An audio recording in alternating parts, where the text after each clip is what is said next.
Hello, YouTube friends. It's Van Lufa here. You're going to see my blanket during this video.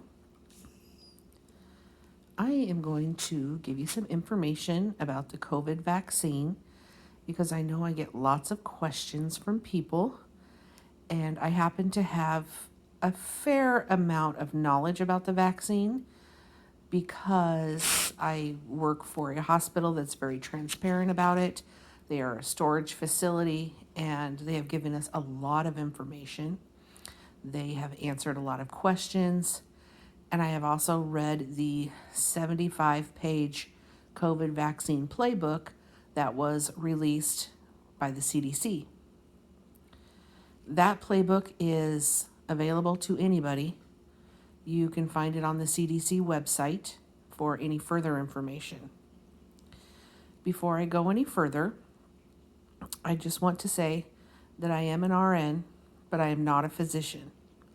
So I will give some information here, but the choice to get the vaccine or to not get the vaccine is still your choice and also should be discussed with a physician.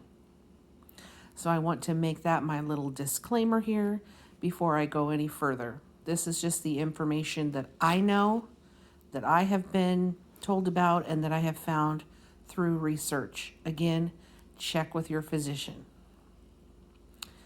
I have been fully vaccinated. I received my second vaccine on Wednesday of this week. So here's what we're looking at for the vaccine. Regardless of who makes it, and there are two pharmaceutical companies who make the vaccine, Pfizer and Moderna. Both of them require 2 injections. Pfizer is an initial injection, and then the second injection follows 3 weeks later. Moderna is the other company.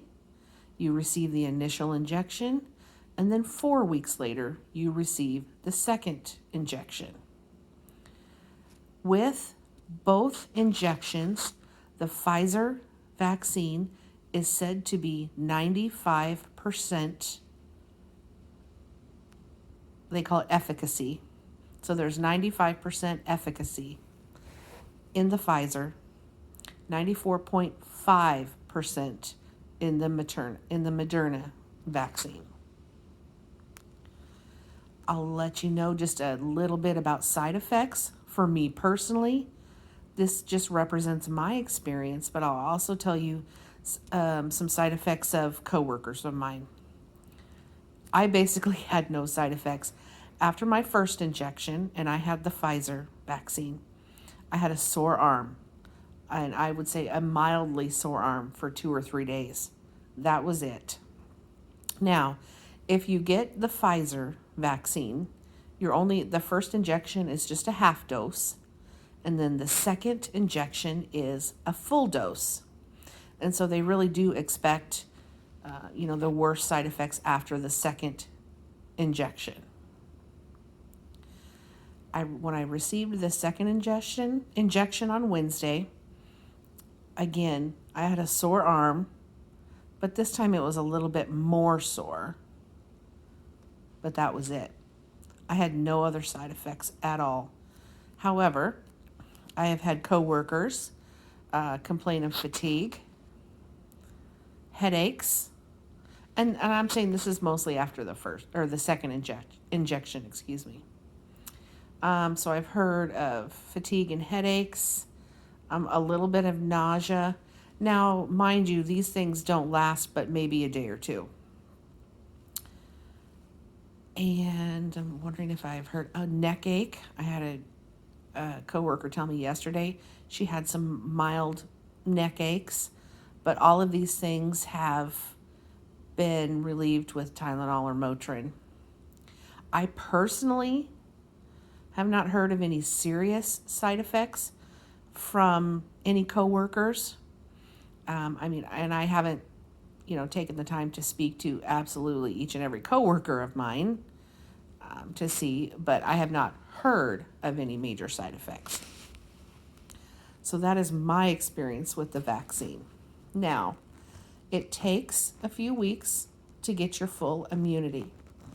I mean, you'll have a little bit of immunity after the first vaccine, but not enough to fully protect you. Give it about 2 weeks after the second vaccine, and they say that's when you should reach full immunity. Now, there's some questions about that. First of all, there is a possibility that you could have caught COVID right before you got the vaccine, or even that you could have caught COVID in between the two vaccines. You're still going to have COVID. It can take 10 to 14 days to even see symptoms of COVID after you've been exposed. So let's say I get my first vaccine, but I was exposed 5 days before that vaccine, and then 5 days after my vaccine, I start showing symptoms, right? Let's say I get tested and I'm positive for COVID. Well, then that means I got COVID, and it took a little while for the symptoms to come up. So it's absolutely a possibility.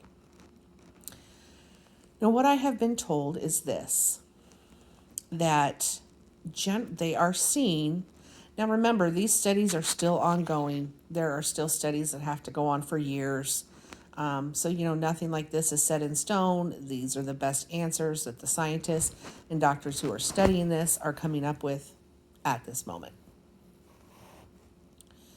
So what they are saying is after you get the natural infection, you should have immunity for up to 3 months. They also say some people can still test positive for COVID for up to 90 days. And that's even after symptoms have resolved and everything. So what the recommendation by the CDC is at this time is that if you do get the natural infection, to not get the vaccine for at least 3 months after you've had the natural COVID infection.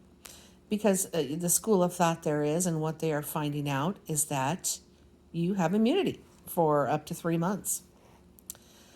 From the data that is coming out right now, and from what I have been told, they are thinking that this COVID vaccine should give you immunity for up to a year.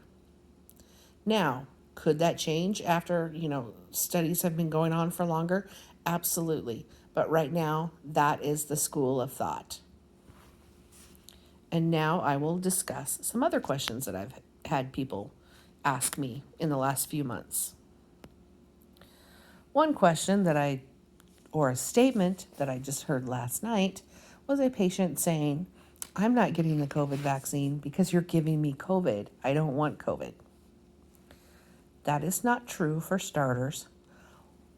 The COVID vaccine does not have a live virus in it. And second of all, they are not just injecting you with COVID so your body can learn to fight it off. They are injecting you with a little piece of it, a little protein, a little piece. It's an mRNA injection. Okay? Basically what that means, when you get the vaccine, that comes with a set of instructions that tells your body how to fight it off. That's what it is. Another question is, well, I've heard that the vaccine alters your DNA. It does not, and I will tell you why. Because the messenger RNA never enters the nucleus of the cell. And the nucleus of the cell is where everything takes place and where any alteration of DNA would happen. So that is why it will not alter your DNA. So chances are, if you think that, or you believe that, or you've heard that, it could be from, the millions of conspiracy theorists out there. And also not included in the list of ingredients in the COVID vaccine was a microchip either. Just saying. So that answers the question on whether it will alter your DNA. It will not. But it will give your body the set of instructions on how to fight against the COVID virus. Another statement that I've heard or questions that I have received is this, that after an injection, if you happen to get things that are like symptoms of COVID, like I ran a fever or I had body aches or whatever it is, right? Just like when people get the flu shot. Oh, that I can't get the flu shot. It gives me the flu. No, no, no. Just like with the flu vaccine or really any other vaccine and the COVID vaccine, if you have some side effects afterwards, that is called an immune response. It's okay that that happens. It just means that your body is fighting it. Your body is learning how to fight it. It's called an immune response, okay? So if you get a fever afterwards, don't say, oh, I just got COVID. No, it's just your body learning how to fight off that foreign protein that you were given. That is a set of instructions, like I said, that teaches your body to fight it off, and it has a memory. So it knows that anytime this COVID virus enters your body will already know how to fight it off. That is the wonderful thing about science and vaccines and all of that. It prepares your body to fight it in case you come into contact with it. Another question that I've had asked of me, and I have done my research on it, and again, this is a work in progress, so I'm just going to give information that the CDC and physicians have come out with at this time, but I know there is concern because there are new strains of COVID popping up. I know it's even in the United States. I believe it started in the UK. And so people have asked me and wanting to know if the current COVID vaccine covers those new strains. And from what the scientists are saying today is that yes, it should cover you for the new strains. So that, that's kind of peace of mind knowing that. How that works, I'm not a physician, so I can't give you the exact explanation, but I will say that that is what they are saying today, is that it covers the new strains that are popping up. Another somewhat controversial subject that has come up, family members have even asked me as well as patients, is the vaccine safe for pregnant women?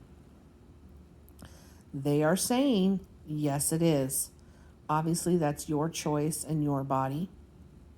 But the ACOG, which stands for the American, let me get it right. Hold on just a second.